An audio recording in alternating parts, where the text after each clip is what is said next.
આજે આપણા વડાપ્રધાન વૈશ્વિક નેતા નરેન્દ્રભાઈ મોદી જે CRC ની જે સ્કીમ છે, દિવ્યાંગો અને વૃદ્ધો અને સહાય માટેનું જે આયોજન છે, એના CRC ઓળવ દ્વારા એના ફોર્મ ભરી અને વૃદ્ધોને સહાય આપવાનો જે પ્રોગ્રામ હતો, એ પ્રોગ્રામ ભારતીય જનતા પાર્ટી બાપુનગર વિધાનસભાના સૌ કાર્યકર્તાઓની મદદથી આ પ્રોગ્રામ કરવામાં આવ્યો। આ પ્રોગ્રામમાં જે વૃદ્ધો છે એમની પહેલા નોંધણી કરવામાં આવે છે, દરેકની નોંધણી કરી એને કઈ વસ્તુની જરૂર છે એ વસ્તુઓનું એક લિસ્ટ બનાવી અને આ લોકો જેને જે જરૂર હોય, કમરનો બેલ્ટ હોય, એની સ્ટીક હોય, કે લેટ્રિન કરવા માટેનો ટબ હોય, સાયકલ હોય, ટ્રાયસિકલ હોય, એવી દરેક વસ્તુ એ લોકો લાભાર્થીઓને આપતા હોય છે।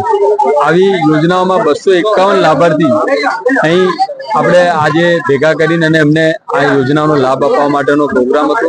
એમાં બાપુનગર વિધાનસભાથી દરેક કાઉન્સિલરો, અમારા ભાઈ ભાસ્કરભાઈ, જયશ્રીબેન ચૌહાણ અને ભારતીય સંગઠનના સૌ લોકો ભેગા થઈ આ પ્રોગ્રામનું આયોજન કર્યું છે। સંગઠનની ટીમે આ વ્યવસ્થાને ખૂબ સુચારી નિભાવવા માટે એના બંને પ્રમુખ, બાપુનગર અને સરસપુરના પ્રમુખો અશોકભાઈ અને હરીશભાઈ અને પૂર્વ પ્રમુખો અને સૌ લોકોએ ભેગા થઈ આ સરસ આયોજન કર્યું છે। એમને ખૂબ અભિનંદન આપું છું।